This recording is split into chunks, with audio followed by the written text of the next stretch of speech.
So mga box, ayan, pag nauuhaw kayo, meron palang pre-taste dito. Ayun, kain tayo.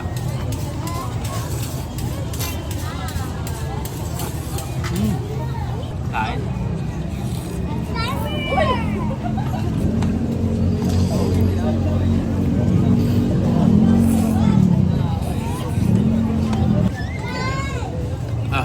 So mga box, ayan, meron tayong pupuntahan ngayon dito pa rin sa Imus Plaza. Ito yung nadadayo.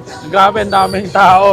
Kasi dito nga daw mabibili yung nagte-trending sa Manila at sa Korea na food trip. Meron na rin pala sa Imus. Kaya tara, samahan nyo ako. Alamin natin kung anong meron dyan at kung masarap. Let's go! Hello sir, magandang gabi po. Hello po. Bossing, ano bang meron sa atin dyan? Ito po yung Korean 5th Street po namin. Bali, meron kaming kimbap, inoki po, pork inoki, corn dog, tapos yung lobster ball. Meron din kaming mga ramen po, tsaka carbonara buldak po. May fish cake din at tsaka tteokbokki po. Ayun. Yan po. Tapos meron din kami yung nagte-trending na ano po, yung buldak omelette po. Ay, ayun. Yan, ganyan. So yan yung omelette na may buldak sa loob. Tama Yes po ba po, sir? sir. Yan na yung serving nyo sir. Yes po. Tapos meron kami yung binabalik-balikan sa amin yung cheese sauce po. Ito po yung ganyan po. Akala ko yun na yun. Meron pa pala Meron nilalagay po. dyan. Ito po yung talagang pampasabog namin. Ayan.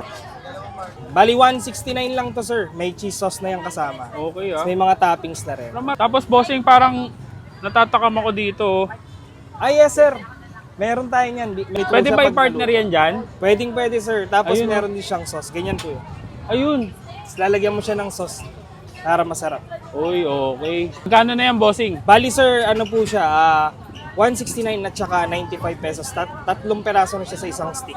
Sir, eto na lang muna yung order ko bossing, saan pala kayo matatagpuan? Matatagpuan kami dito sa may Imus Plaza in front of Uncle John's po. Sa anong oras naman po kayo nag-open dito? Bali, nag-open kami dito sir 4 p.m. hanggang 11:30 p.m. po.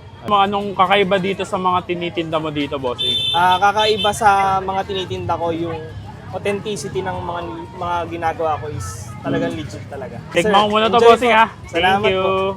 So mga box, ayan, pag nauuhaw kayo, meron palang pre-taste dito. Ayun. Ayun. Anong flavor po to? Pag nauuhaw tayo, ayan, pre-taste muna.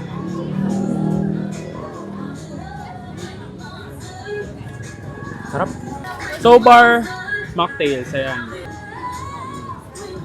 So mga box, ito naman yung food trip natin ngayon. Dito pa rin yan sa Imus Plaza, sa Imus Saya at Sarap na yearly food bazaar dito sa Imus Plaza. Ito yung nagte-trending na buldak omelette.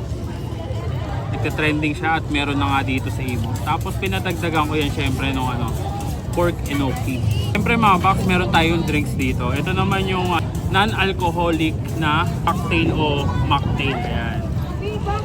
Ayan mga box, tikman na natin to. Yun o. Nakapalaman na dyan yung meron na pala yung mga box no. Meron na yung cheese sa loob. Meron na ring sausage. Tapos ayan, may nakatap na cheese sauce. Yun o. Grabe. Kain tayo.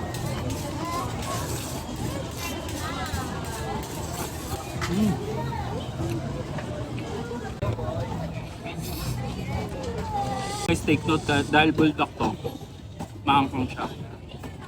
Pero good thing dito sa Korean 5th Street, ang sarap ng cheese sauce nila.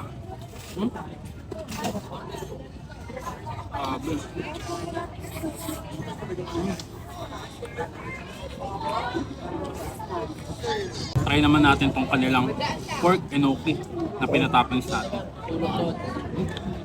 Kain.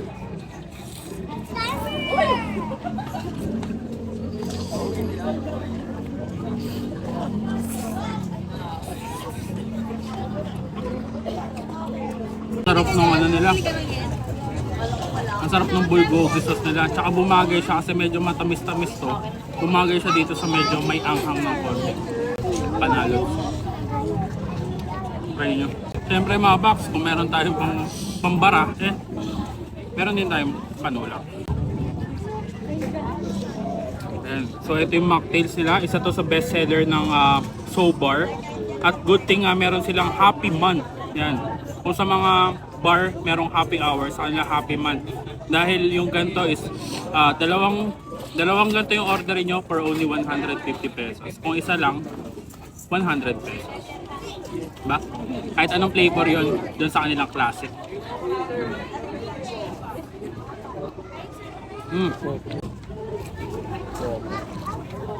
Grabe. Yung feeling na parang nasa bar ka, nagiinom, pero hindi ka malalasing. Panalo.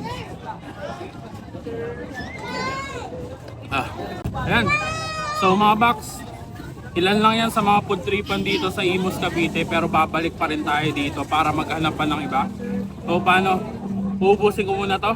Kita-kits sa susunod kong dadayuhin kung saan may masarap, mura at kakaibang kainan. And don't forget to eat, ride and ride. Let's go!